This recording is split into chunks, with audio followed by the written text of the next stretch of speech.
মসজিদে রাজনীতি না করা গেলে কোরআন তেলাওয়াতও করা যাবে না। সম্প্রতি এমনই এক বক্তব্য দিয়ে বিতর্কের জন্ম দিয়েছেন জামায়াত নেতা মাওলানা মোহাম্মদ হুমায়ুন কবির। কিন্তু হঠাৎ এমন কেন বক্তব্য দিলেন জামায়াত নেতা? বিস্তারিত শিহাব ইসলামের ডেস্ক রিপোর্টে।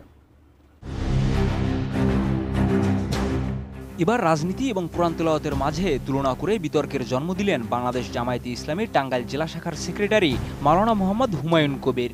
সম্প্রতি তার এক বক্তব্যকে ঘিরে বাংলাদেশের রাজনীতি এবং ধর্মীয় অঙ্গনে জন্ম দিয়েছে নতুন সমালোচনার। তিনি বলেছেন, যারা বলে মসজিদে রাজনীতি করা যাবে না তারা ভুল বলছেন। মসজিদে যদি রাজনীতি করা না যায় তবে মসজিদে কোরআন তেলাওয়াতও চলবে না।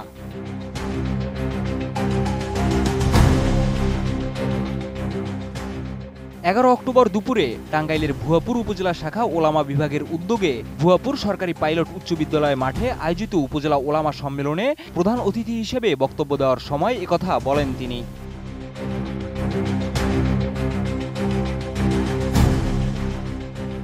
তিনি আরও বলেন, ইসলামের কথা যদি মসজিদে বলা হয় তবে তা সাধারণ মানুষ ও মুসল্লিদের কাছে ইসলামের রাজনীতি সম্পর্কে সচেতনতা সৃষ্টি করবে। আমি বুঝি নির্মাণের শিল্প, সালাম স্টিল বোঝে ডিউরেবিলিটি। সালাম স্টিল, মোস্ট ডিউরেবল স্টিল। এ সময় মাওলানা হুমায়ুন কবির আরও বলেন, বিগত দিনের ফ্যাসিবাদী চিত্র যদি ফিরে আসে তবে আগামী নির্বাচন ঝুঁকিপূর্ণ হতে পারে। আমরা চাই এমন একটি নির্বাচন যা জনগণের পক্ষে হবে। তিনি পিআর সিস্টেম নিয়েও মন্তব্য করে বলেন, আজ যারা পিআরের বিরোধিতা করছে তারা একসময় তত্ত্বাবধায়ক সরকার চাচ্ছিল না, কিন্তু পরবর্তীতে তারাই তত্ত্বাবধায়ক সরকার গ্রহণ করেছে।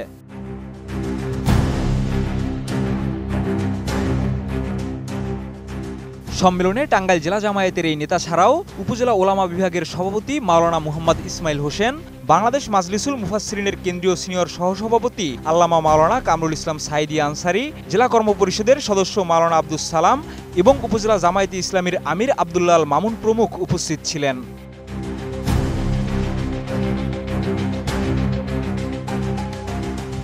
আসন্ন নির্বাচনকে ঘিরে পিআরের দাবিতে এখনও অনড় বাংলাদেশ জামায়াতে ইসলামী।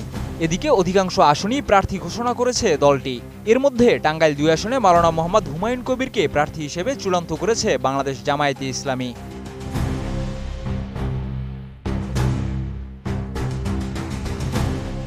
শিহাব ইসলাম, এটিএন নিউজ।